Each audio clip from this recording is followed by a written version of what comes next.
Alright, in this video we're going to address what happens when you end up with a negative number underneath a square root.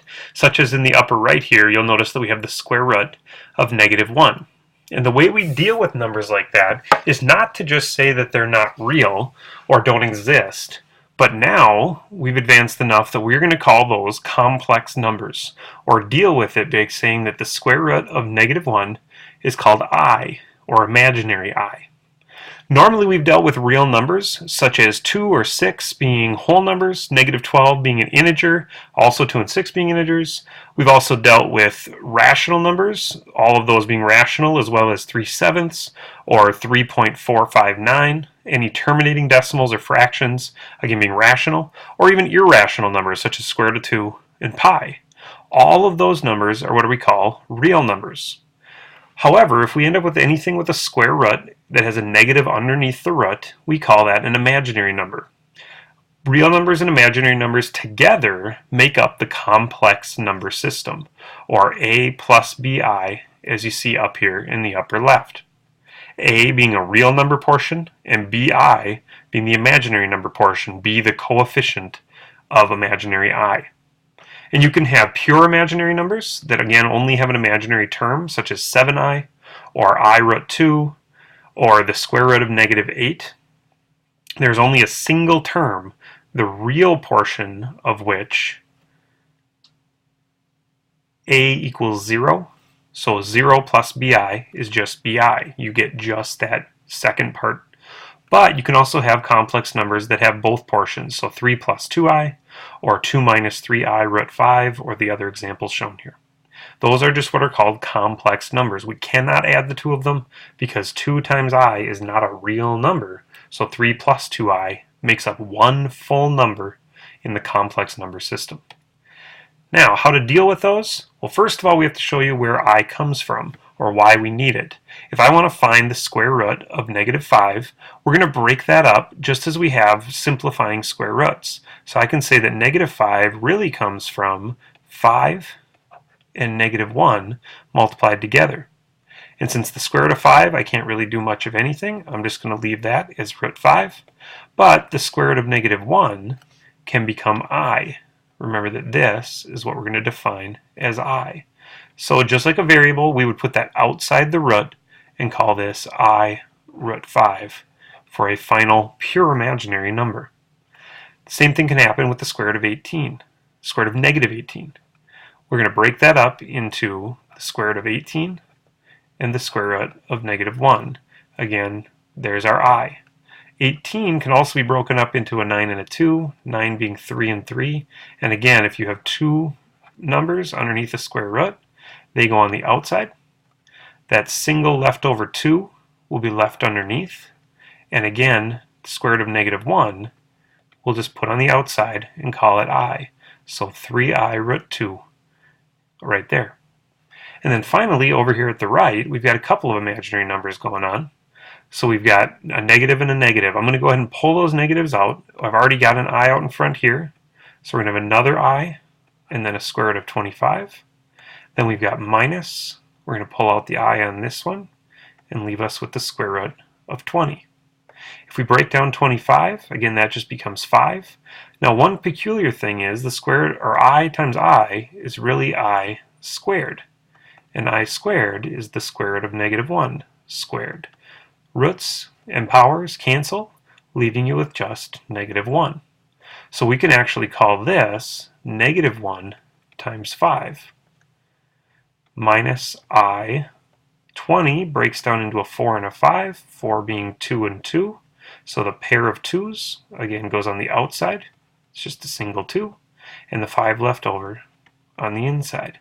So simplifying that down a little bit, we've got -5 minus 2i root 5 for a final answer.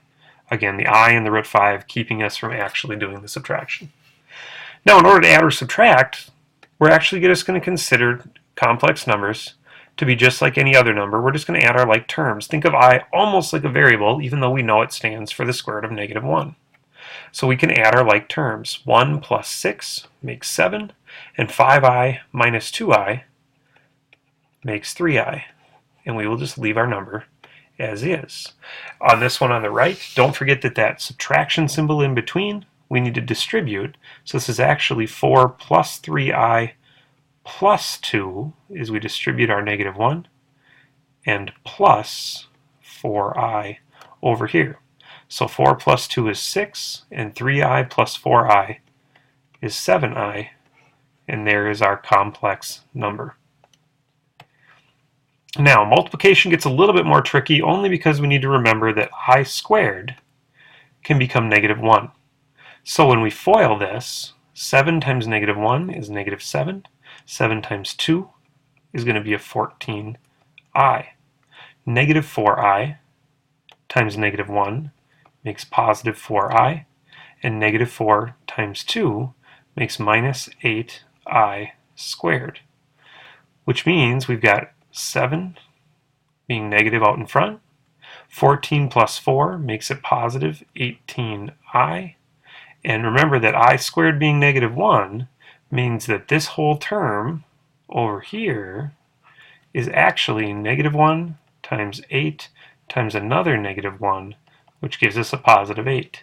So on the end of our term here, we really have a plus 8, or essentially I squared changes negative 8 to positive 8, and now we can add our two real numbers, 8 minus 7 being 1, and our imaginary portion being 18i, sometimes called the real part and the imaginary part, real part being 1, imaginary being 18.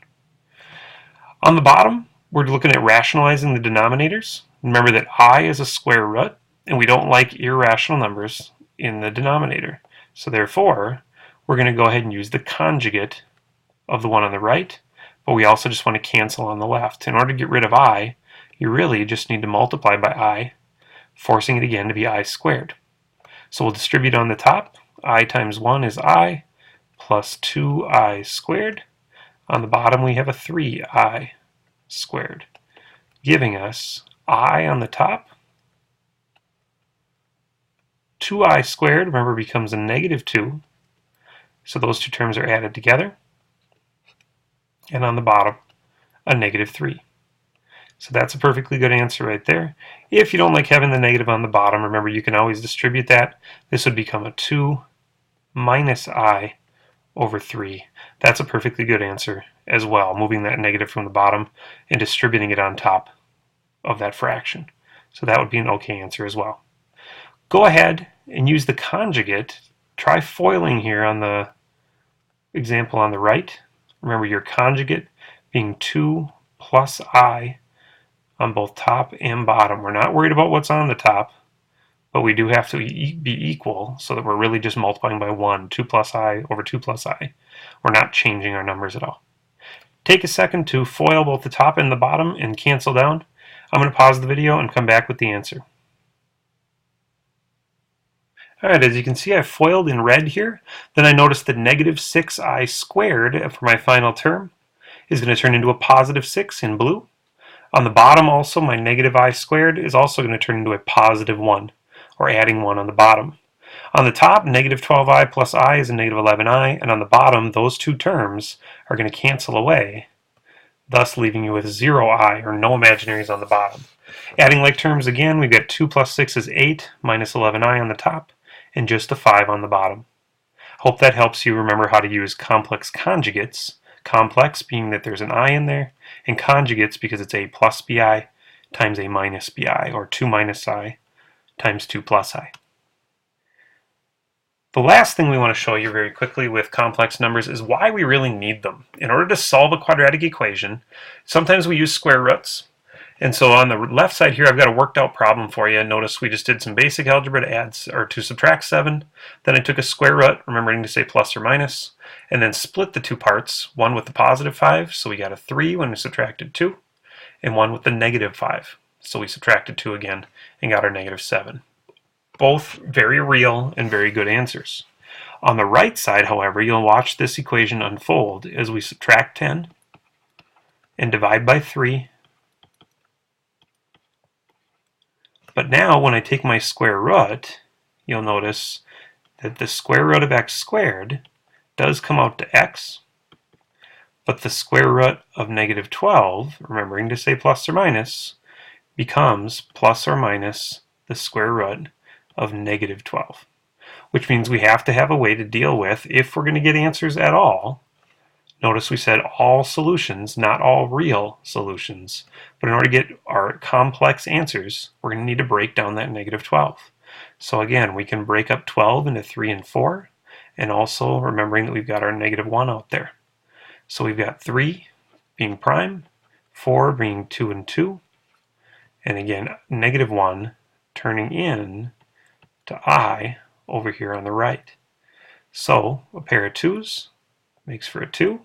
Don't forget we've got I, and then you got that leftover 3, leftovers back in the fridge, and our plus or minus, so that we get both of our answers, x being positive 2I root 3 or negative 2I root 3.